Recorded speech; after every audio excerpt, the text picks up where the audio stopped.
എല്ലാവർക്കും പുതിയൊരു വീഡിയോയിലേക്ക് സ്വാഗതം. മുട്ട കൊണ്ട് വളരെ എളുപ്പത്തിൽ റെഡിയാക്കാൻ പറ്റിയ 2 അടിപൊളി സ്നാക്കിൻ്റെ റെസിപ്പിയുമായിട്ടാണ് ഇന്ന് ഞാൻ വന്നത്. ഇഫ്താർ സ്പെഷ്യലെല്ലാം ആയിട്ട് ഉണ്ടാക്കാൻ പറ്റിയ നല്ലൊരു സ്നാക്ക് റെസിപ്പിയാണ്. കിളിക്കൂടാണ്, പേര് പോലെ തന്നെ നല്ല ടേസ്റ്റാണ് ഇത് കഴിക്കാനും. ഒന്ന് മുട്ടയും ഉണ്ണിയപ്പ ചട്ടിയും ഉണ്ടെങ്കിൽ അധികം ഓയിലൊന്നും ഇല്ലാണ്ട് കുറഞ്ഞ ചേരുവയിൽ ഉണ്ടാക്കിയെടുക്കാൻ പറ്റിയ പഞ്ഞി പോലുള്ള നല്ലൊരു സ്നാക്ക് കൂടിയാണ്. അപ്പോൾ നമുക്ക് വേഗം തന്നെ നോക്കാം എങ്ങനെയാണ് ഈ 2 സ്നാക്കും റെഡിയാക്കുന്നതെന്ന്. അതിന് മുമ്പായിട്ട് ആരെങ്കിലും സബ്സ്ക്രൈബ് ചെയ്യാതെ വീഡിയോ കാണുന്നുണ്ടെങ്കിൽ മറക്കാതെ ഒന്ന് സബ്സ്ക്രൈബ് ചെയ്ത് സപ്പോർട്ട് ചെയ്യണേ. ആദ്യം തന്നെ നമുക്ക് പഞ്ഞി പോലുള്ള സ്നാക്ക് എങ്ങനെ റെഡിയാക്കുന്നതെന്ന് നോക്കാം. അപ്പോൾ ഇതാ ഈ ഒരു സ്നാക്ക് റെഡിയാക്കാൻ വേണ്ടിയിട്ട് നമുക്ക് മെയിനായിട്ട് വേണ്ടത് മുട്ടയാണ്. അപ്പോൾ ഞാൻ 10 മുട്ട പുഴുങ്ങി എടുത്തിട്ടുണ്ട്.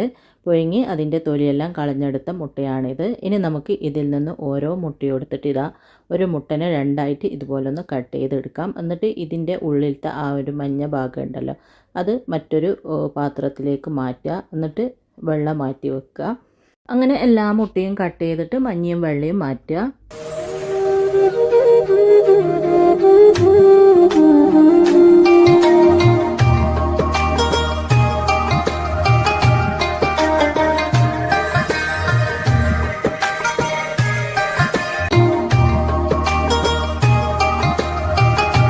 എല്ലാ മുട്ടയും കട്ട് ചെയ്തിട്ട് മഞ്ഞ വേറെയും വെള്ള വേറെയും ആക്കി എടുത്തിട്ടുണ്ട്. ഇനി നമുക്ക് ഇതിലേക്കുള്ള ഫില്ലിങ് റെഡിയാക്കാം. അതിന് വേണ്ടിയിട്ട് ഞാൻ ഇതുപോലൊരു പാത്രം അടുപ്പത്ത് വെച്ചിട്ടൊന്ന് ചൂടാക്കിയിട്ടുണ്ട്. അതിലേക്ക് 2 ടേബിൾ സ്പൂണോളം വെളിച്ചെണ്ണ ഒഴിച്ച് കൊടുക്കാം. വെളിച്ചെണ്ണ ഉണ്ടെങ്കിൽ വെളിച്ചെണ്ണയിൽ തന്നെ ചെയ്യാം. വെളിച്ചെണ്ണ നന്നായിട്ടൊന്ന് ചൂടായി വരുമ്പോൾ ഇതിലേക്ക് ചെറിയൊരു സവാളൻ്റെ പകുതി ചെറുതായിട്ട് കട്ട് ചെയ്തത് ഇട്ട് കൊടുക്കുക. നല്ല പൊടിയായിട്ട് കട്ട് ചെയ്തിട്ട് ഇട്ട് കൊടുക്കുക. എന്നിട്ട് നന്നായിട്ടൊന്ന് വഴറ്റിയതിന് ശേഷം ഇതിലേക്ക് ഒരു 3 പച്ചമുളക് ചെറുതായിട്ട് കട്ട് ചെയ്തതും കുറച്ച് കറിവേപ്പില ചെറുതായിട്ട് കട്ട് ചെയ്തതും ചേർത്തിട്ട് നന്നായിട്ടൊന്ന് വഴറ്റിയെടുക്കുക.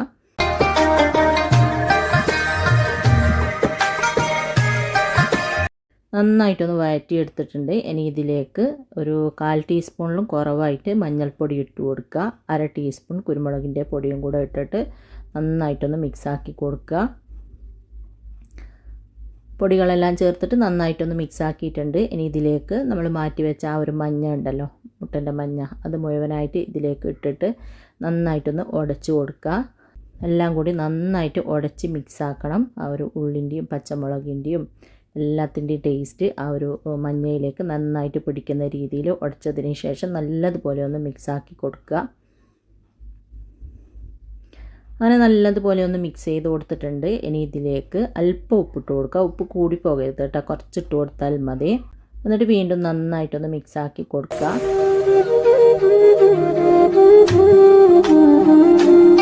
അങ്ങനെ ഉപ്പും കൂടെ ചേർത്തിട്ട് നന്നായിട്ടൊന്ന് മിക്സ് ആക്കി കൊടുത്തിട്ടുണ്ട്.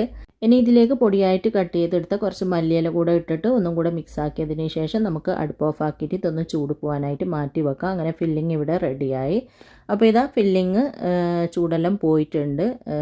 ഇനി നമുക്ക് നമ്മൾ കട്ട് ചെയ്ത് മാറ്റി വെച്ച ആ ഒരു മുട്ടൻ്റെ വെള്ളം ഉണ്ടല്ലോ അതിലേക്ക് ഈ ഒരു ഫില്ലിങ് ഇതാ ഇതുപോലെ കുറച്ച് എടുത്തിട്ട് അതിൻ്റെ ഉള്ളിലായിട്ട് നിറച്ച് കൊടുക്കുക. ആ ഒരു മഞ്ഞ എടുത്ത ഭാഗം ഉണ്ടല്ലോ അതിൻ്റെ ഉള്ളിലായിട്ട് ഇതാ ഇതുപോലെ നിറച്ചിട്ടൊന്ന് പ്രസ്സാക്കി കൊടുക്കുക. ഇതേപോലെ തന്നെ എല്ലാ മുട്ടൻ്റെ വെള്ളയിലേക്കും ഫില്ലിങ് നിറച്ചിട്ട് നന്നായിട്ടൊന്ന് പ്രസ് ചെയ്തതിന് ശേഷം മാറ്റി വെക്കുക. അപ്പോൾ എല്ലാം ഇതുപോലെ ചെയ്യുക. അത്യാവശ്യം ചൂട് പോയതിന് ശേഷം ഇതുപോലെ നിറച്ച് കൊടുക്കുക കേട്ടോ.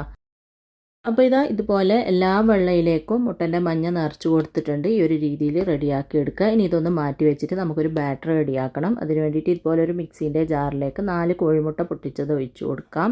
എടുക്കുന്ന സമയത്ത് റൂം ടെമ്പറേച്ചറിലുള്ള മുട്ട എടുക്കുക. എന്നിട്ട് ഇതിലേക്ക് 2 ടേബിൾ സ്പൂണോളം മൈദപ്പൊടി ഇട്ട് കൊടുക്കുക. 4 മുട്ട എടുക്കുമ്പോൾ 2 ടേബിൾ സ്പൂണോളം മൈദപ്പൊടി, പിന്നെ ആവശ്യത്തിനുള്ള ഉപ്പ്, 1/2 ടീസ്പൂൺ കുരുമുളകിൻ്റെ പൊടിയും കൂടെ ചേർത്തിട്ട് ഇത് നന്നായിട്ടൊന്ന് അടിച്ചെടുത്തിട്ട് വരാം. അപ്പോൾ ഇതാ ഇതൊന്ന് അടിച്ചെടുത്തിട്ടുണ്ട്. ഇനി ഇതൊരു ബൗളിലേക്ക് ഒഴിച്ചു കൊടുക്കാം. ഇതാ ഈ ഒരു രീതിയിലാണ് നമ്മുടെ ഈ ഒരു ബാറ്റർ വേണ്ടത്. ഒരുപാട് ലൂസും അല്ല ഒരുപാട് തിക്കും അല്ല, ആ ഒരു രീതിയിലാണ് നമുക്ക് ബാറ്റർ വേണ്ടത്. ഇതാ ഈ ഒരു രീതിയിൽ റെഡിയാക്കി എടുക്കുക.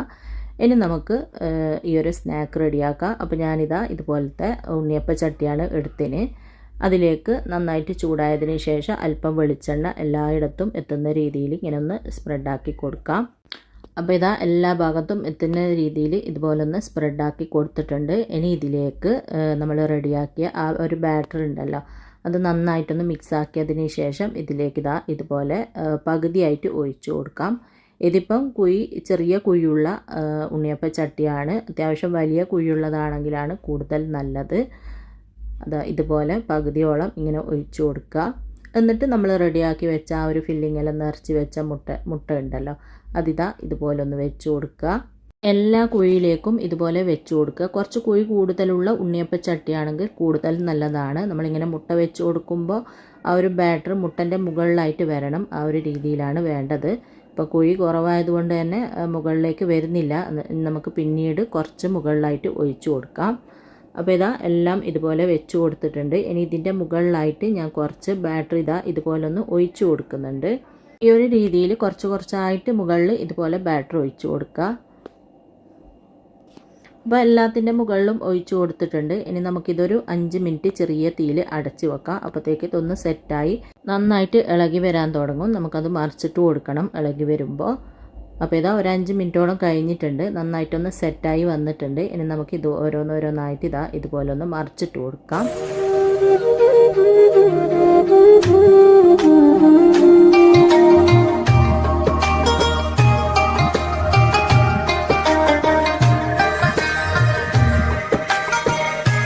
മുഴുവനും ഇതുപോലെ മറിച്ചിട്ട് കൊടുത്തിട്ടുണ്ട്. മറിച്ചിട്ട് കൊടുത്താൽ ഒരുപാട് ടൈമൊന്നും വെക്കണ്ട. നമ്മൾ ആദ്യം മറിച്ചിട്ടത് ഇതുപോലെ ഒന്ന് പുറത്തേക്ക് എടുക്കാം. അപ്പോഴത്തേക്ക് ആ ഒരു നമ്മൾ മറിച്ചിട്ട ഭാഗവും കൂടി ഒന്ന് സെറ്റായി കിട്ടും. ബാറ്റർ മുകളിൽ വരുന്നുണ്ടെങ്കിൽ നല്ല തൊപ്പിയിട്ടതുപോലെ ആവും. അപ്പോൾ അത് വരാത്തത് കൊണ്ട് തന്നെ ഈ ഒരു രീതിയിൽ മുട്ട പുറത്ത് കാണുന്നുണ്ട്. അപ്പോൾ ഇങ്ങനെയായാലും കുഴപ്പമൊന്നുമില്ല. കാണാനും നല്ല ഭംഗിയാണ്, കഴിക്കാൻ നല്ല ടേസ്റ്റുമാണ്. അപ്പോൾ എല്ലാം എടുത്ത് മാറ്റിയതിന് ശേഷം വീണ്ടും അല്പം ഓയിൽ സ്പ്രെഡാക്കിയതിന് ശേഷം സെയിം രീതിയിൽ തന്നെ ചെയ്തെടുക്കുക. ബാറ്റർ ഒഴിച്ചു കൊടുക്കുക, പിന്നെ മുട്ട വെച്ച് കൊടുക്കുക. അങ്ങനെ ചെയ്തെടുത്താൽ മതി. 10 മുട്ടക്ക് 20 സ്നാക്കാണ് ഉണ്ടാവുക. അപ്പോൾ എല്ലാം റെഡിയാക്കിയതിന് ശേഷം ചൂടോടെ തന്നെ സെർവിങ് പ്ലേറ്റിലേക്ക് മാറ്റുന്നുണ്ട്.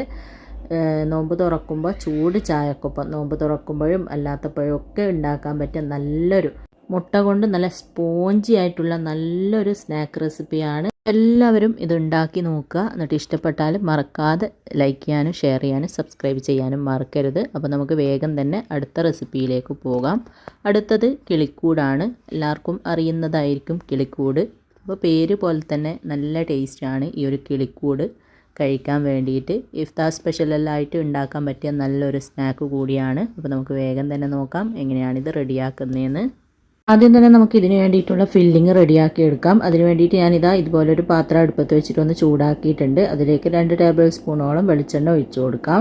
വെളിച്ചെണ്ണ അത്യാവശ്യം ഒന്ന് ചൂടായി വരുമ്പോൾ ഒരു വലിയ സവാള ചെറുതായിട്ട് കട്ട് ചെയ്തെടുത്തിട്ടുണ്ട്, അത് ഇട്ട് കൊടുക്കാം. എന്നിട്ട് സവാള പെട്ടെന്ന് വഴന്ന് കിട്ടാൻ വേണ്ടിയിട്ട് അല്പം ഉപ്പും കൂടെ ചേർത്തിട്ട് നന്നായിട്ടൊന്ന് വഴറ്റി കൊടുക്കുക. അങ്ങനെ സവാള ഇതുപോലെ നന്നായിട്ടൊന്ന് വഴന്ന് വന്നിട്ടുണ്ട്. ഇനി ഇതിലേക്ക് 1 ടേബിൾ സ്പൂണോളം ഇഞ്ചി വെളുത്തുള്ളി പേസ്റ്റും ഒരു 3-4 പച്ചമുളക് വട്ടത്തിൽ കട്ട് ചെയ്തതും ഇട്ടിട്ട് ഒന്ന് വഴറ്റി കൊടുക്കുക. ഇഞ്ചിൻ്റെയും വെളുത്തുള്ളിൻ്റെ ഒക്കെ പച്ച ടേസ്റ്റ് മാറുന്നത് വരെ നന്നായിട്ടൊന്ന് വഴറ്റിയതിന് ശേഷം ഇതിലേക്ക് പൊടികൾ ചേർത്ത് കൊടുക്കാം. 1/4 ടീസ്പൂൺ മഞ്ഞൾപ്പൊടിയും 1/2 ടീസ്പൂൺ ഗരം മസാലയും 1 ടീസ്പൂൺ കുരുമുളകിൻ്റെ പൊടിയും 1 ടീസ്പൂൺ ചിക്കൻ മസാലയും ചേർത്തിട്ട് ഇതെല്ലാം കൂടി നന്നായിട്ടൊന്ന് വഴറ്റി കൊടുക്കാം. ചിക്കൻ മസാല കയ്യിലുണ്ടെങ്കിൽ ചേർത്ത് കൊടുക്കുക, നല്ലൊരു ടേസ്റ്റ് ആയിരിക്കും. അങ്ങനെ പൊടികളെല്ലാം ചേർത്തിട്ട് നന്നായിട്ടൊന്ന് മിക്സാക്കി കൊടുത്തിട്ടുണ്ട്. ഇനി ഇതിലേക്ക് 200 ഗ്രാം ബോൺലെസ് ചിക്കൻ ഉപ്പും മഞ്ഞൾപ്പൊടിയും കുരുമുളകിൻ്റെ പൊടിയും ഇട്ടിട്ടൊന്ന് വേവിച്ചതിന് ശേഷം മിക്സിൻ്റെ ജാറിലിട്ടിട്ട് ക്രഷ് ചെയ്തെടുത്തതാണ്. അതും കൂടെ ഇതിലേക്ക് ചേർത്ത് കൊടുക്കാം. ഇതെല്ലാം കൂടി നല്ലതുപോലെ ഒന്ന് മിക്സാക്കി കൊടുക്കുക. അങ്ങനെ നല്ലതുപോലെ ഒന്ന് മിക്സ് ചെയ്ത് കൊടുത്തിട്ടുണ്ട്. ഇനി ഇതിലേക്ക് ചെറുതായിട്ട് കട്ട് ചെയ്തെടുത്ത കറിവേപ്പില കുറച്ച് ചേർത്ത് കൊടുക്കാം. എന്നിട്ട് വീണ്ടും ഒന്ന് മിക്സാക്കി കൊടുക്കുക. കറിവേപ്പില കൂടെ ഇട്ടിട്ട് ഒന്ന് മിക്സ് ആക്കിയതിന് ശേഷം ഇതിലേക്ക് 2 വലിയ ഉരുളക്കിഴങ്ങ് നന്നായിട്ടൊന്ന് വേവിച്ച് ഉടച്ചതിന് ശേഷം ഇതിലേക്ക് ചേർത്ത് കൊടുക്കുന്നുണ്ട്. കുക്കറിൽ ഒരു 3 വിസിൽ വരുന്നത് വരെ വേവിച്ചാൽ മതി. അപ്പോഴത്തേക്ക് നന്നായിട്ട് ഉരുളക്കിഴങ്ങ് വെന്ത് കിട്ടും. അതിനുശേഷം തൊലിയെല്ലാം കളഞ്ഞിട്ട് ഒന്ന് ഉടച്ചെടുക്കുക. പിന്നെ ഞാൻ ഉരുളക്കിഴങ്ങ് വേവിക്കുന്ന സമയത്ത് ഉപ്പും കൂടെ ചേർത്തിട്ടാണ് വേവിക്കൽ. അങ്ങനെ ആകുമ്പോൾ ഇതിൽ നന്നായിട്ട് ഉപ്പ് ഉണ്ടാവും, അല്ലെങ്കിൽ ഉപ്പ് പിടിക്കാൻ കുറച്ച് ടൈം എടുക്കും. അതുകൊണ്ട് വേവിക്കുന്ന സമയത്ത് ഉപ്പും കൂടെ ചേർത്തിട്ട് വേവിക്കലാണ് നല്ലത്. അങ്ങനെ എല്ലാം കൂടി നന്നായിട്ട് മിക്സ് ആക്കിയതിന് ശേഷം വേണമെങ്കിൽ ആവശ്യത്തിനുള്ള ഉപ്പ് വീണ്ടും ചേർത്ത് കൊടുക്കുക. ഞാൻ കുറച്ചും കൂടെ ഉപ്പ് ചേർത്ത് കൊടുത്തിട്ടുണ്ട്. പിന്നെ കുറച്ച് മല്ലിയില ചെറുതായിട്ട് കട്ട് ചെയ്തതും കൂടെ ചേർത്ത് കൊടുത്തിട്ടുണ്ട്. എന്നിട്ട് വീണ്ടും എല്ലാം കൂടി നല്ലതുപോലെ ഒന്ന് മിക്സാക്കി കൊടുക്കുക. എല്ലാം നല്ലതുപോലെ മിക്സ് ചെയ്ത് യോജിപ്പിച്ച് എടുക്കണം. ആ ഒരു ചിക്കൻ്റെ മസാലയും ഉരുളക്കിഴങ്ങും എല്ലാം നല്ലതുപോലെ മിക്സ് ആവണം. കണ്ട ഈ ഒരു രീതിയിൽ. അങ്ങനെ ഫില്ലിങ് ഇവിടെ റെഡി ആയിട്ടുണ്ട്. ഇനി അടുപ്പ് ഓഫാക്കിയതിന് ശേഷം ഇത് ചൂട് പോകാനായിട്ട് മാറ്റി വെക്കാം. നമ്മൾ ചൂട് പോകാനായിട്ട് വെച്ച ഫില്ലിങ് ഇതാ നല്ലതുപോലെ ചൂടെല്ലാം പോയിട്ടുണ്ട്. ഇനി നമുക്ക് കിളിക്കൂട് റെഡിയാക്കി എടുക്കാം. അപ്പോൾ ഇതാ കുറച്ചായിട്ട് ഈ ഒരു മിക്സ് എടുക്കുക. പിന്നെ കയ്യിൽ അല്പം ഓയിലൊന്ന് സ്പ്രെഡാക്കി കൊടുത്തിട്ടുണ്ട് കേട്ടോ. എന്നിട്ട് ഈ ഒരു രീതിയിൽ കുറച്ചായിട്ട് എടുത്തിട്ട് ഈ ഒരു രീതിയിൽ റെഡിയാക്കുക. നമുക്ക് വേണമെങ്കിൽ 2 രീതിയിൽ റെഡിയാക്കുക കേട്ടോ. ഒന്ന് ഇതുപോലെ ഇതാ ഈ ഒരു ഷേപ്പിൽ റെഡിയാക്കിയിട്ട് നമുക്ക് വെക്കാം. എന്നിട്ട് ബാക്കി കാര്യങ്ങളെല്ലാം ചെയ്തിട്ട് ഫ്രൈ ചെയ്തെടുക്കുക. അല്ലെങ്കിൽ ഇതേപോലെ റെഡിയാക്കിയിട്ട് ഞാനിതാ കുറച്ച് കാടമുട്ട പുഴുങ്ങിയെടുത്തിട്ടുണ്ട്. ഇതിൽ നിന്ന് ഒരെണ്ണം ഇതിൻ്റെ നടുവിലായിട്ട് വെച്ച് കൊടുക്കുക. എന്നിട്ട് നന്നായിട്ടൊന്ന് കവർ ചെയ്ത് കൊടുക്കാം. കാടമുട്ട തന്നെ വേണമെന്നൊന്നുമില്ല കേട്ടോ. കോഴിമുട്ടയാണ് എടുക്കുന്നതെങ്കിൽ ഒരു 4 പീസെല്ലാം ആക്കിയിട്ട് ഒരു ചെറിയ കഷ്ണം വെച്ച് കൊടുത്തിട്ട് ഈ ഒരു രീതിയിൽ ഉരുട്ടിയെടുത്താൽ മതി. അപ്പോൾ ഇതുപോലെ ഒന്ന് ഉരുട്ടിയെടുത്തിട്ടുണ്ട്. എന്നിട്ട് ഇതൊന്ന് മാറ്റി വെക്കാം. എന്നിട്ട് ബാക്കിയുള്ളതെല്ലാം നമുക്ക് ഇതേപോലെ തന്നെ റെഡിയാക്കി എടുക്കാം. ഒന്നുകിൽ നമുക്ക് ഇതുപോലെ ഉള്ളിൽ മുട്ട വെച്ചിട്ട് റെഡിയാക്കാം, അല്ലെങ്കിൽ ഞാൻ ആദ്യം കാണിച്ചില്ല ആ ഒരു ഷേപ്പിൽ റെഡിയാക്കാം.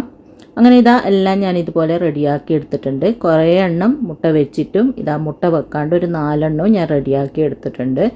ഞാനിതാ ഒരു മുട്ടയൊന്ന് ബീറ്റ് ചെയ്തെടുത്തിട്ടുണ്ട്. പിന്നെ കുറച്ച് സേമിയ ഒന്ന് കൈകൊണ്ട് പൊടിച്ചിട്ടും എടുത്തിട്ടുണ്ട്.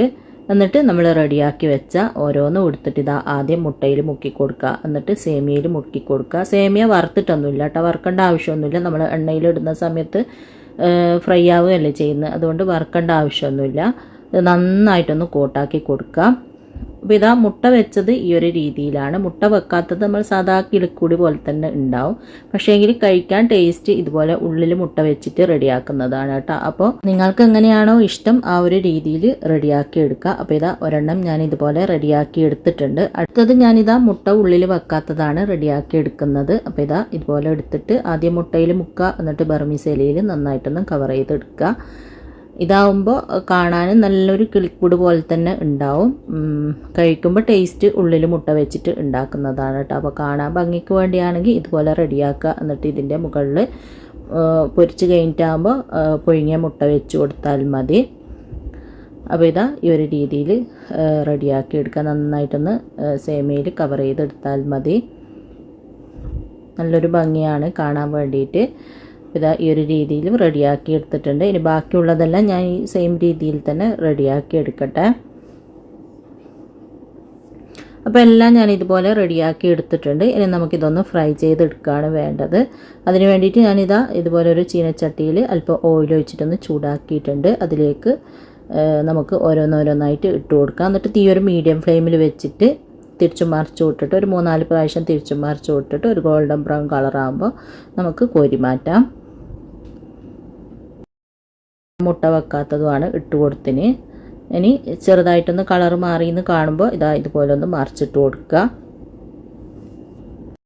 പിന്നെ ഇതിലേക്ക് ഞാൻ ഒരെണ്ണം കൂടി ഇട്ട് കൊടുക്കുന്നുണ്ട്. ഒരെണ്ണം കൂടി ഇട്ട് കൊടുക്കേണ്ട സ്ഥലമുണ്ട്, അതുകൊണ്ട് ഒരെണ്ണം കൂടി ഇട്ട് കൊടുക്കുന്നുണ്ട്. എന്നിട്ട് തിരിച്ച് മറിച്ച് വിട്ടിട്ട് ഒരു ഗോൾഡൻ ബ്രൗൺ കളറാകുന്നത് വരെ ഫ്രൈ ആക്കി എടുക്കുക. വീഡിയോ കാണുന്ന സമയത്ത് വീഡിയോ ഇഷ്ടപ്പെടുകയാണെങ്കിൽ മറക്കാതെ ഒന്ന് ലൈക്ക് ചെയ്യാനും ഷെയർ ചെയ്യാനും മറക്കരുത്. പിന്നെ സബ്സ്ക്രൈബ് ചെയ്യാതെ കാണുന്നവരുണ്ടെങ്കിൽ മറക്കാതെ ഒന്ന് സബ്സ്ക്രൈബ് ചെയ്ത് സപ്പോർട്ട് ചെയ്യാനും മറക്കരുത്. അങ്ങനെ തിരിച്ച് മറിച്ച് വിട്ടിട്ട് ഇതുപോലെ നല്ലൊരു ഗോൾഡൻ ബ്രൗൺ കളറായി വന്നിട്ടുണ്ട്. നന്നായിട്ട് ഫ്രൈ ആയിട്ടുണ്ട്. ഇനി നമുക്ക് എണ്ണയിൽ നിന്ന് കോരി മാറ്റിയതിന് ശേഷം ബാക്കിയുള്ളതും കൂടി സെയിം രീതിയിൽ തന്നെ പൊരിച്ചു കോരാം.